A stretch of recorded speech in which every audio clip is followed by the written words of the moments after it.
이렇게. 자, 그래서 이 전체가 이제 7인으로 되어 있고 7년 동안 이루어진다. 그래서 이렇게 나누는 것은 이 전체가 여기서부터 여기까지가 이제 7년인데 나누는 이유는 요 앞에 이제 7개의 나팔이라고 하는 것이 있고 이 뒤에는 7개의 대접이라는 것이 있다.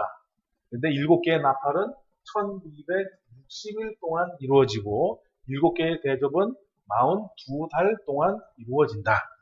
이렇게 계시록에 나타나 있기 때문에 이것을 도표로 그려서 설명을 드리는 거다. 그래서 자, 7나팔. 오늘은 이제 먼저 지난 시간까지는 이제 7인내도 됐고 오늘은 7나팔입니다. 7나팔 중에 지금 현재 첫 번째 나팔. 첫 번째 나팔인데 자, 8장 1절에 보면 7째 인을 떼실 때에 하늘이 반시 동안쯤 고요하더니 그러면서 이제 첫째 나팔이 시작됩니다. 그래서 7번째 인, 즉 7개의 인 중에 마지막 인을 떼면서 첫 번째 나팔이 불려지더라 라는 이야기입니다. 그래서 7번째 인, 마지막 인은 첫 나팔의 시작, 즉 7년 대환란의 시작이구나. 그래서 그 시작은 나팔과 함께 되어진다라는 겁니다. 그래서 이제 첫째 천사가 나팔을 부니까 자, 잘 보시기 바랍니다.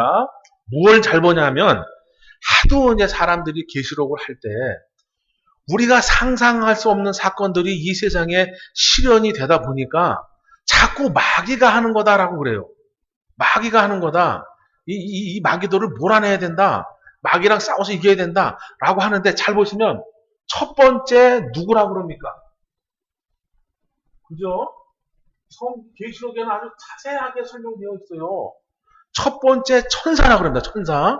첫 번째 마귀가 아니고 첫 번째 마귀가 나팔을 부니 이런 말이 아니라 첫 번째 천사가 나팔을 불었다. 그랬더니 어떤 일이 일어납니까? 예. 피가 나오죠. 피. 근데 진짜 피일까요? 피가 뭐예요? 섞였다. 이게 섞였다. 근데 피가 중요한 게 아니라 그 다음에 나오는 뭐예요? 우박이라고 하는 것이 중요한 거예요. 우박. 우박이 떨어지는데 이 우박에 피가 섞였다. 또는 피가 섞인 것처럼 보이더라라는 거예요. 네? 자, 어디를 보시냐면 출애굽기 9장 22절, 26절을 한번 보시도록 하겠습니다. 구약성경. 요 우박에 대해서 조금 설명을 드리도록 하겠습니다. 아멘. 자, 24절은 제가 읽겠습니다. 우박이 내림과 불덩이가 우박에 섞여 내림이 심히 맹렬하니 애굽 전국에 그 개국 이래로 그 같은 것이 없던 것이라 그럽니다. 이것은 출애굽할 때 구약에 이제 이스라엘 백성들이 애굽에서 400년 종살이하고 나서 그곳을 나와서 이제 가나안 땅으로 가는 그 여정 중 첫 걸음 중에 이 우박이라고 하는 재앙이 있는 겁니다. 우박이란 재앙. 그래서 우박이 내림이 꼭 불덩이 같이 불덩이가 내리는 것처럼 보였다 그래요. 그리고 그걸 보니까 우박에 불덩이가 섞여서 아까 계시록에는 뭐냐면 피 섞인 우박과 같이라고 하죠. 그죠? 근데 이제 여기 구약에는 출애굽기에는 불이 섞인 우박과 같다라는 거예요. 불이 섞인 우박. 그러니까 첫 번째 나팔이 불어질 때 천사가 나와서 나팔을 부는데 그 나팔을 불 적에 하늘에서 엄청난 우박이 내린다. 근데 이것은 피가 섞였다 또는 불이 섞였다. 실제 우박이라고 해석을 할 수도 있겠지만 어떠한 것이 왜냐하면 이제 계시록에 나타나는 피는 왜 피라고 설명을 하냐면 이 세상의 하나님의 자녀들을 예수를 믿고 신앙 고백한 이들을 많은 사람들이 핍박을 해서 죽게 하죠. 누가 했을까요? 누가? 지나가던 사자가 했을까요? 호랑이가 했을까요? 예수 믿는다는 이유로 죽인 사람들이 사자나 호랑이가 아닙니다. 같은 사람이라고 하는 사람이 예수 믿는다고 하는 이유로 신앙 고백한다는 이유로 그들을 능지처참을 하는 일이 과거서부터 수천 년간 이어져 왔죠. 그래서 바로 하나님의 자녀들을 죽인 그 불신자들을 향한 무지한 그들을 향한 심판이 첫 번째부터 일어난다는 거예요. 그래서 실제 우박이 떨어질지 아니면 우박과 같은 어떠한 그런 능력을 가진 것이 하늘에서 떨어질지는 그날에 가서 봐야 됩니다. 하지만 자연재해도 무시할 수는 없다. 왜냐하면 요 근래 얼마 전에 여러분 뉴스 보시면 골프공만 하고 계란만한 공 떨어지는 거 보셨죠? 그거 한 대 맞으면 어떡할까요? 아프면 괜찮죠. 그죠? 그냥 바로 그 순간 그냥 관뚜껑 닫는 거예요. 자, 한 구절만 더 찾아보겠습니다. 자, 욥기서 38장입니다. 22절. 제가 요거는 읽어드리도록 하겠습니다. 욥기서 38장 22절 23절입니다. 자, 제가 읽어드리겠습니다. 내가 눈 곳간에 들어갔었느냐? 우박 창고를 보았느냐? 내가 환난 때와 전쟁과 격투의 날을 위하여 이것들을 저축하였다라고 합니다. 자, 세상에 아무리 미사일이 무섭고 뭐 어떤 핵폭탄이 무섭다 한다 할지라도 자, 제가 이제 어떤 일이 있어서 요 안성을 지나고 이천 그쪽에 이제 다녀온 일이 있습니다. 얼마 전에 눈이 엄청 왔었죠, 그죠? 그래도 이 근처에는 하우스가 그래도 멀쩡하더라고요. 그런데 이제 안성쯤 지나가다가 이제 하우스를 이렇게 보게 되는데 전부 다 무너져 내렸어요. 인삼밭 아시죠? 인삼밭? 까만 차각 막 쳐놓잖아요? 다 무너져 내렸어요. 다. 거의. 쇠로 한 대는 그나마 좀 버텼는데 인삼밭도 무너져 내리고 어지간한 하우스도 다 무너져 내리고 만약에 이 눈이 우리나라에 며칠을 더 왔다고 한다면 심지어는 그 왜 비닐하우스가 아니라 대형 천막으로 친 그 천막도 다 무너져 내리더라. 근데 이것이 지구가 이렇게 동글게 있으면 이 반대편에는 엄청나게 눈이 오거나 또 이 반대편에는 엄청난 홍수가 오거나 그러면 여러분이 아시는 핵폭탄하고는 비교할 수가 없다. 하나님이 허락하시는 하나님이 내리시는 그 재앙은 우리 인간이 만들어낸 무기와는 상상할 수가 없고 비교할 수가 없는 거예요. 그래서 이 우박을 영적인 사건이냐 육적인 사건이냐 이거 푸는 것보다 하나님이 예비하신 환란은 우리 인간이 만들어내는 환란과는 비교할 수가 없다. 그러니 정작 우리가 두려워해야 되고 정작 우리가 깨워서 봐야 될 것은 하나님이 허락하시고 하나님이 계획하신 사건을 봐야 된다는 겁니다. 그런데 첫 번째 나빠도 뭐냐? 이 피는 영적인 사건이지만 이 우박은 실질적으로 내릴 수 있는 거예요. 실질적으로 하늘에. 왜냐하면 욥기서도 보면 우박을 하나님이 준비하셨다 그리고 구약을 보면 실제 구약에는 실제 우박이 내린 겁니다. 네, 출애굽할 때는 실제 우박이 내린 거예요. 그래서 앞으로 계시록 나때 있는 우박도 실제 내릴 수 있다. 또는 우박과 같은 성능을 지닌 어떠한 환란이 하늘에서부터 떨어지더라.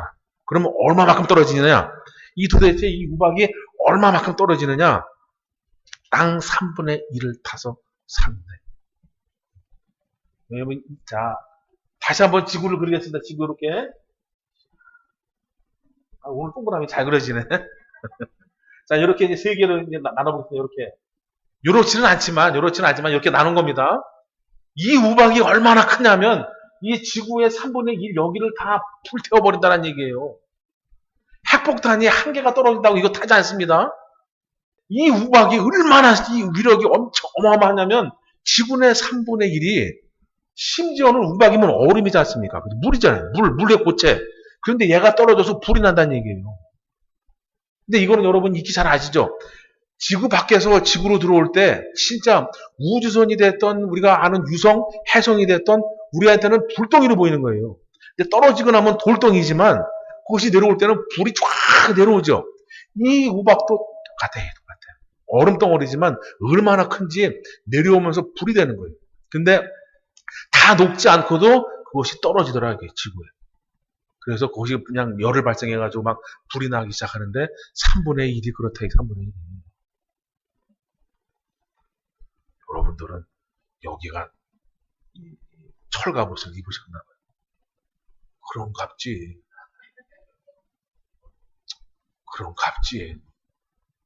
그래서 나 뭐 어떻게 하려는 거예요? 여러분, 이 철갑옷을 떼시기 바랍니다. 에? 그런 갑지가 아니라 이때 물론 이제 일곱 나팔까지 다 설명드리고 설명을 드리겠지만 이런 환란이 있을 때 우리가 어느 편에 서 있냐에 따라서 내가 이것을 받을 수도 있고 안 받을 수도 있는 거예요. 만약에 북한에서 내려오면 우리가 북한 편에 서면 나는 살겠죠. 하지만 자유 이쪽에 서면 나는 죽는 거예요. 할렐루야. 그래서 진짜로 하늘에서 우박이 떨어질 수도 있고 우박과 같은 엄청난 위력의 무언가가 하늘에서 떨어진다. 근데 그것은 천사가 나팔을 부음과 동시에 떨어진다. 즉 하나님의 심판이다. 이거 심판. 그러면 하나님이 왜 지구가 3분의 1이 망가지는 그 심판을 하시냐라는 거예요. 그것은 내가 농산물을 추수하려면 농산물을 갖다가 망가뜨리지 않고는 추수를 할 수가 없다 이거예요. 벼를 벼야만 벼를 추수하고 콩을 베고 털어야만 콩을 추수할 수 있는 거다. 이 계시록 시대는 은혜 시대가 끝나고 심판 시대고 이 심판 시대가 끝나면 이제 우리는 하나님 나라 세계 안으로 들어가야 되는 거예요. 더 이상 육신을 믿고 살아가는 게 아니라 이제는 영의 세계를 위해서 또 영적인 삶으로 하나님의 자녀의 삶으로 살아가셔야 된다. 여러분 우리는 아무리 살아봐야 100년입니다. 100년. 그런데 70 넘어가기 시작하면은 이제 누구랑 부모님이랑도 가까워요. 의사 선생님이랑도 가깝습니까? 하여튼 우리는 이 육체는 나이 늙어가면 늙어갈수록 점점 더 연약해지고 병들어가고 힘이 빠진다. 그런데 우리 하나님의 사람은 그럼에도 불구하고 소망이 생기는 게 뭐냐? 아, 내가 육신을 벗는 날이 가까워지면 가까워질수록 나는 하나님 나라를 가기 때문에 그렇다. 근데 하나님 나라 가는 것이 기쁨으로 와닿는 사람이 있고 근심 걱정으로 와닿는 사람이 있다. 왜? 죽음의 문턱을 넘어가야 되기 때문에. 그죠? 여러분 상식선에서 말씀을 드리는 겁니다. 상식선에서 우리 인간은 언젠가는 이 육신의 옷을 벗지 않습니까? 근데 그것이 끝이 아니라 정말로 내 아버지가 계시는 천국이라는 곳이 있다. 근데 지금 이 계시록은 그 천국과는 과정을 설명해 주고 계시는 거다라는 게 과정을. 물론 이 계시록이 시작이 되기 전에 주님이 오시거나 내가 주님 앞에 가면 나하고는 상관이 없겠지만 혹시라도 내가 살아있을 때 이런 일들이 벌어지면 근데 여러분 보시면 벌어질 것 같지 않습니까? 며칠 전에 지금 미국에서 진도 7.1의 지진이 그 캘리포니아인가 그 부근에서 일어나잖아요. 거기가 불의 고리거든요. 불의 고리. 지진이 빈번히 일어나더라 이거예요. 그리고 이 세상은 세상대로 마찬가지로 어수선하고 그래서 우리가 하루하루 주어진 하루 열심히 살아야 되겠지만 이것을 알려드리는 것은 여러분에게 겁박을 주거나 근심 덩어리를 주는 게 아니다. 지금은 약간 그렇게 들릴 수 있지만 조금 지나면 이것이 내 삶의 돌파구가 되어지기 때문에 그렇다. 예를 들면 목사님이 그냥 알아서 다 인도해 간다 라고 한다면 제가 혼자 독박을 쓰고 여러분에게는 좋은 말씀만 드리고 가겠지만 어느 시대가 되면 개개인 1대1의 싸움이기 때문에 그래요. 지금은 제가 여러분에게 드릴 수 있는 비중이 크지만 우리 주님을 만날 날이 가까우면 가까울수록 내 신앙은 내가 고백하고 내가 지켜야 되기 때문에 여러분에게 지금 이렇게 알려드리는 겁니다. 그래서 약간 듣기 거북하시더라도 잘 들으시기 바랍니다. 아시겠죠? 네. 그래서 우리 주님이 여러분을 사랑하십니다. 사랑하시는 것이 무조건적 사랑이 아니라 이 말씀을 통해서 사랑하신다라는 걸 좀 인지하셨으면 좋겠습니다. 이렇게 말하면 되죠. 부모님. 내가 너 재산 물려줄게. 내가 이 땅 넣어줄게. 이거 백날 해봐야 소용이 있을까요? 없을까요? 야, 내가 진짜 약속해. 내가 이거 누굴 주겠냐? 제대로 안 줘. 내가 너 줄게. 이거 맨날 입이 닳도록 얘기해도 그것이 소용이 있을까요? 없을까요? 없어요. 종이에다가 딱 찍어서 사인해서 딱 주지 않는 이상에는 맨날 이거니까 하면 소용없다 이거예요. 그거로 예를 들면 이해 가실래나? 우리 주님이 나를 사랑한다. 귀로 듣고 눈으로 듣고 마음으로 듣고 모든 걸 들어도 이 말씀을 통해서 사랑하시는 것과 그냥 사랑하시다라고 하는 것은 엄연히 다른 겁니다. 이 말씀을 통해서 나를 사랑하시는 것을 더 깨닫기 바랍니다. 근데 이 말씀을 보면 이 모든 것이 힘든 게 아니라 진짜 나를 사랑해서 해주시는 말씀입니다. 아시겠죠? 자, 그래서 땅 3분의 1이 타서 서위고, 수목의 3분의 1도 타서 서위고, 각종 푸른 불도 타서 서위더라 그럽니다. 그래서 땅이 3분의 1이 없어지고, 수목의 3분의 1이 타서 없어지고, 푸른 풀의 3분의 1이 타서 사유사에서 없어지더라. 라고 하면, 이 첫 번째 나팔이 부러짐과 동시에 이 지구에는 어떤 일이 일어날까요? 지금 우크라이나하고 러시아하고 전쟁을 합니다. 우크라이나가 우리는 알지 못했지만 곡창지대라고 해요. 근데 그 전쟁이 나서 농사 짓는 것이 원활하지 않으니까 전 세계 식료품 값이 올라간다. 그런데 우크라이나가 이 지구의 3분의 1은 아니다 이거예요. 그죠? 그런데 3분의 1이 타서 수목도 없어지고 풀도 없어지고 땅도 없어지면 이 지구에 우리 일곱인 중에 배우셨죠? 뭔 인을 떼고 뭔 인을 떼고 무슨 말이 나오고 무슨 말이 나오고 그때 기근이라는 것이 있었죠. 기근. 그죠? 기근이라는 것이 이 전 지구를 뒤덮는다라고 하는 거예요. 이 첫째 나팔이 벌어져서 지구의 3분의 1이 그렇게 돼서 기근이 왔다. 자, 예수님께서 제자들을 데리고 3년 동안 공생애를 사역하십니다. 제자들은 집도 버리고 땅도 버리고 다 버리고 재산도 버리고 예수님을 따랐습니다. 그래서 뭘 사 먹으려고 해도 돈이 없었죠. 그럴 때 예수님이 제자들에게 어떠한 이적을 보이셨습니까? 어떤 아이에게, 저 아이한테 가봐라. 먹을 게 뭐가 있나. 그랬더니 아이가 뭘 이렇게 들고 옵니다. 이렇게 봤더니 뭐가 있고 뭐가 있었죠. 5개의 물고기와 2마리의 떡이 있었죠. 정확히 하시네. 5개의 떡과 2마리의 물고기가 있었죠. 근데 그걸로 몇 명이나 먹었냐? 5,000명도 먹고 4,000명도 먹고 심지어는 남아서 7광주리도 있고 12광주리도 있고 그렇다. 그런 일이 예수님 당시에 그러한 기사와 이적과 표적과 같은 일이 이때 우리 하나님의 사람 안에서 일어난다. 불신자들은 왜냐하면 그 오병이어의 역사를 체험한 사람들은 예수님 옆에 붙어있던 사람들이죠.